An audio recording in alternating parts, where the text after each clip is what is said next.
تاریخ شاہد ہے، غداری خون میں ہوتی ہے اور نسل در نسل چلتی ہے۔ یاد رہے کہ تاریخ جھوٹ نہیں بولتی۔ قیام پاکستان کے کچھ علاقوں میں عوامی ریفرنڈم کروانے کا فیصلہ کیا گیا، جس میں عوام کی اکثریت نے پاکستان کے ساتھ الحاق کو ترجیح دی۔ بلوچستان میں البتہ گوروں نے یہ اصول اپنانے سے انکار کر دیا، کیونکہ انگریز چاہتا تھا کہ بلوچستان آزاد حیثیت میں قائم رہے تاکہ بر صغیر سے انخلا کے فوری بعد انگریز اپنی گورننس وہاں منتقل کر دے اور پھر وہاں بیٹھ کر بتدریج خطے کا کنٹرول دوبارہ حاصل کر سکے۔ چنانچہ بلوچستان میں عوامی ریفرنڈم کی بجائے وہاں کے شاہی جرگے کے اکثریتی ووٹ کی بنا پر فیصلہ کرنے کا اعلان کر دیا گیا۔ یہ نہایت حساس معاملہ تھا۔ اگر شاہی جرگہ الحاق کی پاکستان سے انکار کر دیتا تو پاکستان کی جغرافیائی پوزیشن بہت کمزور ہو جاتی۔ شاہی جرگے کے متعلق جان لیں۔ بلوچستان کے کچھ علاقے بشمول کوئٹہ، پشتین تو برطانوی ریاست کے زیر انتظام تھے، لیکن دوسرے علاقے بشمول ریاست کلات، ریاست خاران، ریاست مکران، ریاست لسبیلا وغیرہ آزاد ہوا کرتے تھے۔ بلوچستان کے معاملات چلانے کے لیے انگریز نے ان علاقوں کے قبائلی سرداروں پر مشتمل ایک جرگہ بنا رکھا تھا، جسے شاہی جرگہ کہا جاتا تھا، جس کا صدر agent to governor general of British India ہوتا تھا اور عام طور پر انگریز کا وفادار سمجھا جاتا تھا۔ جب الحاق پاکستان کا معاملہ شاہی جرگے میں جانے کا فیصلہ ہوا تو کانگریس اور انگریزوں کو اطمینان ہو چکا تھا کہ جرگے کا اکثریتی فیصلہ ان کی مرضی کے مطابق آئے گا۔ یہ صورتحال چند قبائلی لیڈروں کے لیے قابل قبول نہ تھی، کیونکہ وہ پاکستان کے ساتھ الحاق چاہتے تھے۔ اس وقت کاکڑ قبیلے کے سربراہ نواب محمد خان جوگیزئی آگے بڑھے اور انہوں نے اپنے ہم خیال قبائلی لیڈروں کو ساتھ ملا کر پاکستان کے حق میں مہم شروع کر دی۔ دوسری طرف عبدالصمد اچکزئی ببانگ دوہل کانگریس کی حمایت میں سامنے آ گئے اور قیام پاکستان کی مخالفت کرتے ہوئے لابنگ شروع کر دی۔ نواب جوگیزئی کا ساتھ دینے کے لیے جمالی قبیلے کے میر جعفر خان جمالی آگے آئے اور انہوں نے بھی پاکستان کے حق میں کیمپین شروع کر دی۔ دوسری طرف عبدالصمد اچکزئی نے جرگے کے سرداروں سے کہنا شروع کر دیا کہ اگر پاکستان کے ساتھ نہیں جاتے تو ہندوستان کی حکومت جرگے کو فی الفور 18 کروڑ روپے نقد اور سالانہ 4.5 کروڑ روپے بطور سپورٹ فنڈ دیا کرے گی۔ اتنی پرکشش آفر سن کر بہت سے سرداروں کا فیصلہ ڈگمگا سکتا تھا۔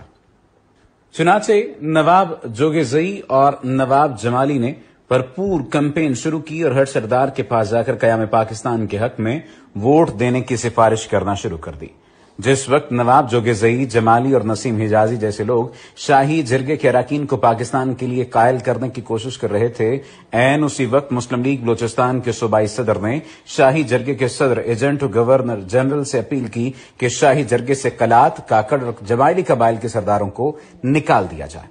یہ مطالبہ حیران کن تھا، کیونکہ اگر ان سرداروں کو نکال دیا جاتا تو پھر قیام پاکستان کے حق میں ووٹ ڈالنے والا کوئی نہ رہتا۔ ریفرنڈم کی تاریخ 29 جون کو طے ہوئی تھی اور اس وقت تک نواب جوگیزئی اپنے ساتھ اچھی خاصی حمایت اکٹھی کر چکے تھے، لیکن بلوچستان مسلم لیگ کے صوبائی صدر کی درخواست کا جائزہ لینے کے لیے شاہی جرگہ صدر نے 28 جون کی رات اعلان کر دیا کہ 29 جون کے اعلان میں صرف وائسرائے کا پیغام پڑھ کر سنایا جائے گا اور ووٹ 3 جولائی کو ڈالا جائے گا۔ اس کا مقصد یہ تھا کہ اگلے چند دنوں کے اندر جرگے کی کمپوزیشن تبدیل کی جا سکے۔ نواب جوگیزئی، نسیم حجازی اور جمالی کو سازش کی بھنک پڑ چکی تھی اور وہ اس تمام تر معاملے کو کسی نہ کسی حد تک جان چکے تھے۔ چنانچہ انہوں نے فیصلہ کیا کہ اگلے دن وائسرائے کا پیغام پڑھنے کے فوراً سب قبائلی سردار کھڑے ہو کر پاکستان میں شمولیت کا اعلان کر دیں گے۔ اگلے دن 29 جون کو اجلاس شروع ہوا، وائسرائے کا پیغام پڑھا گیا اور اس کے فوراً بعد جوگیزئی، جمالی، کاکڑ اور دوسرے قبائل کے سرداران اپنی جگہ سے کھڑے ہوئے اور پاکستان میں شمولیت کا اعلان کر دیا۔ یہ عام بات نہیں تھی۔ 65 کے جرگے میں 40 سے زائد سرداران نے جب یہ اعلان کر دیا تو پھر 3 جولائی کے اجلاس کی اہمیت ختم ہو گئی اور یوں اللہ کی مہربانی سے بلوچستان پاکستان کا حصہ بن گیا۔ جاننا چاہیں گے کہ مسلم لیگ بلوچستان کا صوبائی صدر کون تھا جس نے شاہی جرگے سے پاکستان کے حامی سرداروں کو نکالنے کی سفارش کی؟ اس کا نام قاضی عیسیٰ تھا، جو کہ سپریم کورٹ کے موجودہ جج قاضی فائز عیسیٰ کے والد گرامی تھے۔ جی ہاں، وہی قاضی فائز عیسیٰ کہ جس کے بارے میں کہا جاتا ہے کہ وہ تحریک پاکستان کے فرزند کا بیٹا ہے۔ در حقیقت قاضی عیسیٰ ایک خود پرست اور انا پرست شخص تھا جس نے اپنی ذاتی خواہشات کی وجہ سے پورے بلوچستان کی شمولیت خطرے میں ڈال دی تھی۔